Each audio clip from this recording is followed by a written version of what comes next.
और आप सबका प्यार मिलता है। मैं थोड़ा बदनाम कवि हूँ, समय कम है तो इज्जत बना अपनी फिर आज। अब बन जाएगी।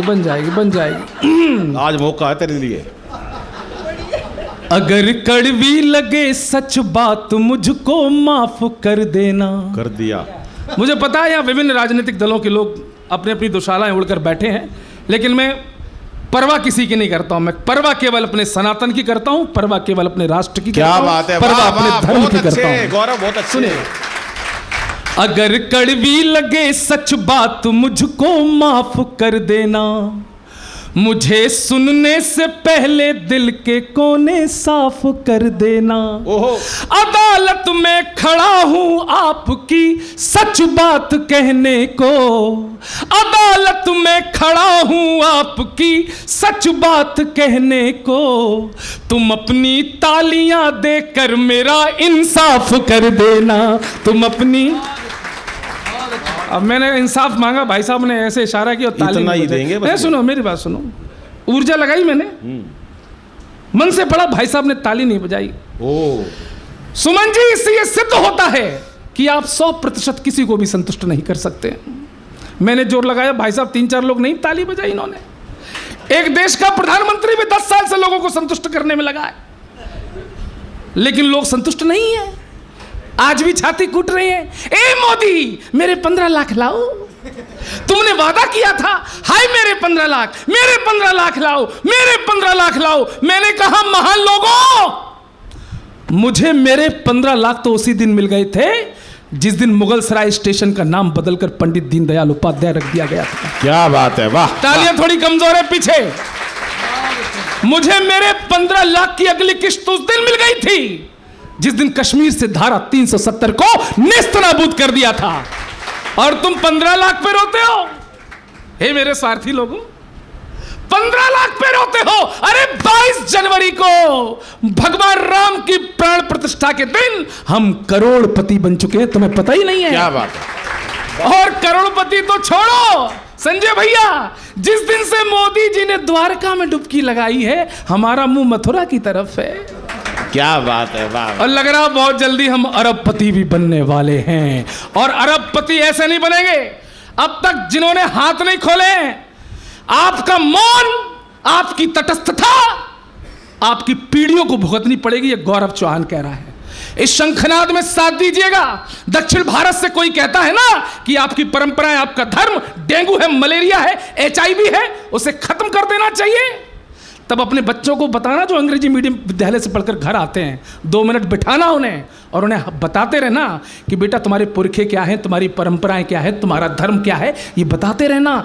तो हमें चिल्लाने की जरूरत नहीं पड़ेगी। आने वाले समय में हमारी पीढ़ियां जवाब देंगी, और जवाब ये देंगी कि कौन है हम, कौन है आप, दिखाओ दुनिया को। जगत कल्याण के पथ पर सदा सत्कर्म वाले हैं। वाह। अनूठे हैं पूरी दुनिया में हम। जगत कल्याण के पथ पर सदा सत्कर्म वाले हैं। हम ही जग में मरण जीवन के शाश्वत मर्म वाले हैं। समय और सृष्टि के आरंभ से है यह अमर गाथा कि हमको गर्व है, हम सब सनातन धर्म वाले हैं। वाह वाह वाह वाह। सनातन धर्म का अलग जगह है पिछले 10 सालों में। दरअसल दिक्कत यह है भाई साहब कि हम जैसी देशभक्ति की बात करते हैं, जैसी धर्म की बात करने लगते हैं, लोग हमको भाजपा ही समझने लगते हैं। देखिए, मैं किसी पार्टी का आदमी नहीं हूं, मैं किसी संगठन का आदमी नहीं हूं, मैं किसी दल का आदमी नहीं हूं, मैं किसी संस्था का आदमी नहीं हूं, मैं केवल अपनी बीवी का आदमी हूं। चलो, मान रही है ना वो। और बीवियां बहुत महत्वपूर्ण हैं। आजकल दिल्ली में आप देख भी रहे होंगे।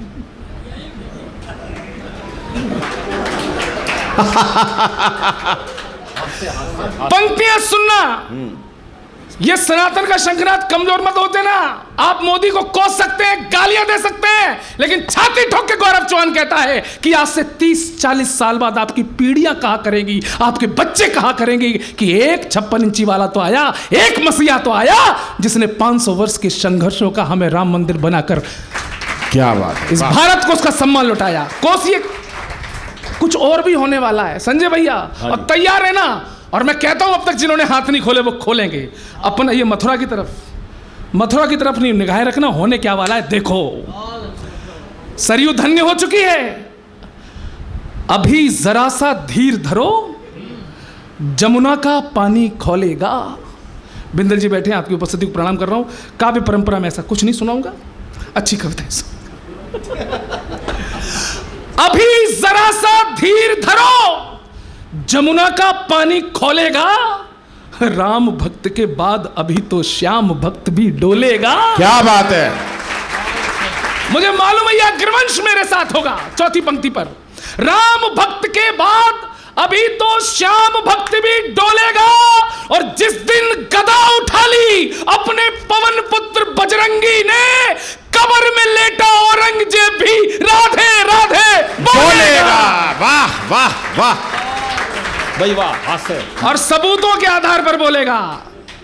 धर्म सनातन के वैभव की लेकर नैया निकलेंगे, धर्म सनातन के वैभव की लेकर नैया निकलेंगे। मुरली मधुर बजाते दाऊ जी के भैया निकलेंगे। और उस दिन मथुरा के माथे पर विजय तिलक लग जाएगा, जिस दिन गर्भगृह में अपने कृष्ण कन्हैया निकलेंगे। क्या बात। और निकलने वाले हैं। वाह वाह वाह।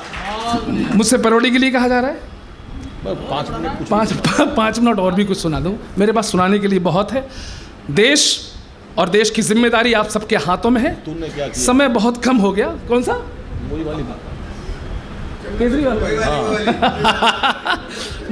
कई लोग भीड़ में से खड़े हो जाते हैं। एक्चुअली क्या है, देखो दिल्ली का आप दिल्ली में रहते हैं, दिल्ली में कुछ भी काम गड़बड़ हो जाए, दोषी किसको ठहराए जाते हैं? कौन दोषी? एलजी या मोदी? दिल्ली में भ्रष्टाचार बढ़ गया, दोषी मोदी। दिन रात मोदी मोदी। हमारे प्रिय केजरीवाल साहब दिन रात मोदी मोदी करते रहते हैं। मोदी जी को एक बार गुस्सा आ गया, उन्होंने कहा भाई साहब तुम दिन रात मेरा ही नाम क्यों लेते हो? तो मोदी जी ने गाना गाकर एक सवाल पूछा, आप सब लोग उसका आनंद लेना, मेरी बहुत प्रसिद्ध पैरोडी है। मोदी जी ने केजरीवाल से पूछा और केजरीवाल ने जिस तरह जवाब दिया, आज का परमानंद वही है। सुनना, मोदी जी ने कहा, ए केजरी,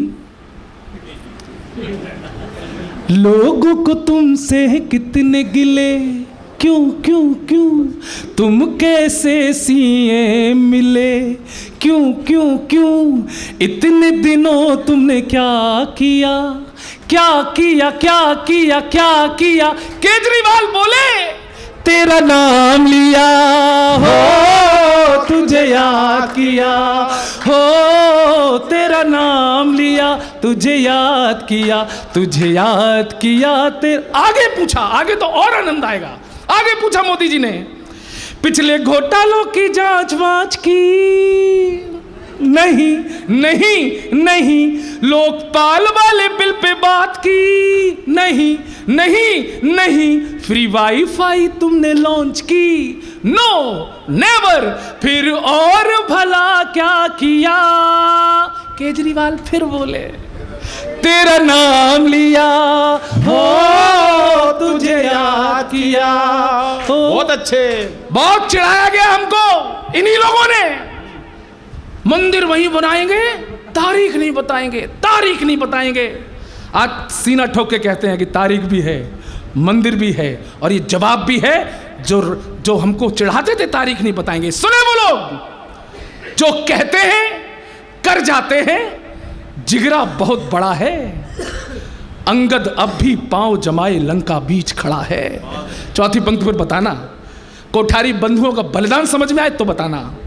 अंगद अब भी पांव जमाए लंका बीच खड़ा है। अरे बाबर की संतानों, अपनी छाती जरा टटोलो, हमने जहां कहा था देखो झंडा वहीं गड़ा है। क्या बात है। हमने जहां। एक गीत सुना के बैठता हूं, मेरा गीत बाबूजी की स्मृतियों को प्रणाम करता हूं। अच्छा अच्छा अच्छा। एक छत आज जी जी जी आज इनका सम्मान है तो मुझे इनकी मानना पड़ेगी मुझे। जी जी जी ऐसा है दादा, ये विष्णु जी इतने देश के बड़े कवि हैं, बैठे हैं, कहते तू बहुत बड़ा वीरस का कवि बनता है, पाकिस्तान पे कुछ लिख। हाँ। अब दादा आप बताओ सुमन भैया, पाकिस्तान कोई लिखने की चीज़ है? अरे पाकिस्तान की जितनी सेना है उतने तो हमारे नागा बाबा घूम रहे। पाकिस्तान की जितनी पुलिस है उससे ज्यादा तो हमारे यहाँ जेलों में कैदी बंद हैं। अरे शाम को कैदियों की सजा माफ, सवेरे पाकिस्तान साफ। तुलना दिखाता हूं क्यों हिंदुस्तान पाकिस्तान से बहुत बड़ा है। एक एक लाइन सुनना। मैंने कहा सुन पाकिस्तान, जितने बजट में तुम्हारी सब फिल्में बने, अपने यहां बॉलीवुड है, उनके यहां कॉलीवुड है, जो साल भर कंगाली में रहती है कि जितने बजट में तुम्हारी सब फिल्में बने, उतना नागिन डांस पे हम नोट उड़ा देते हैं। वाह क्या वाह, लोगों ने ताली नहीं बजाई। अरे बजाएंगे भी। मत बजाइए, मत बजाइए। ये चौहान चुनौती देता है अग्रवाल बीसे समाज के बीच खड़े होकर कि अगली पंक्ति पर कोई हाथ रोक पाए तो रोकना। रोकेंगे एक दो लोग, नहीं रोक पाएंगे। अगर सनातनी होंगे तो नहीं रोक पाएंगे, बाकी वो जाने। सुनो, नहीं बात भी वही कहूंगा मैं। जितने बजट में तुम्हारी सब फिल्में बने, उतना नागिन डांस पे हम नोट उड़ा देते हैं। और जितना बजट है तुम्हारा रोटी दाल वाला, उतने का हम शिव जी पे दूध चढ़ा देते हैं। क्या बात है भाई, वाह वाह वाह वाह वाह वाह वाह वाह गौरव, कमाल कर दिया। जितना बजट है तुम्हारा खेल कूद वाला, उतने का हम कुश्तियों के दांव लड़ा देते हैं। यहाँ लड़के भी हैं, लड़कियां भी हैं। आप दोनों के माध्यम से पाकिस्तान को फाइनल और टोटल औकात बताता हूं। जितना बजट है तुम्हारा खेल कूद वाला, उतने का हम कुश्तियों के दांव लड़ा देते हैं। और टोटल बजट के बराबर तो यह लड़के लड़कियों के फोन में रिचार्ज बढ़ा दे। ये जगह आखिरी 4 पंक्तियां जरूरी है। जरूरी सुना। मैं दिल्ली में खड़ा हूं, एक जिम्मेदारी आपसे उपेक्षा लेकर उत्तर प्रदेश से जा रहा हूं। सर, मैं उत्तर प्रदेश में आता हूं। हमने सुना था कि चरखे से क्रांति की स्थापना होती है। हमने उत्तर प्रदेश में अपनी आंखों से देखा है, बुलडोजर से शांति की स्थापना होती है। क्या बात है, वाह वाह वाह। दिल्ली में ऐसी शांति बनाना कि कोई 2 कौड़ी का लुच्चा लफंगा या ये ना बोल सके भारत तेरे टुकड़े होंगे इंशाअल्लाह इंशाअल्लाह। दिल्ली वालों, हाथ जोड़कर 4 पंक्तियां पढ़ के जाता हूं। दिखा देना कि ये जज्बा, काफिला कुर्बानियों का ये जज्बा जंग लड़ने का कभी भी चुक नहीं सकता। कभी ये काफिला कुर्बानियों का रुक नहीं सकता। और कन्हैया हो या खालिद हो, लगा ले जोर कितना भी, अरे बदन में जान है तब तक तिरंगा झुक नहीं सकता। बहुत बहुत धन्यवाद।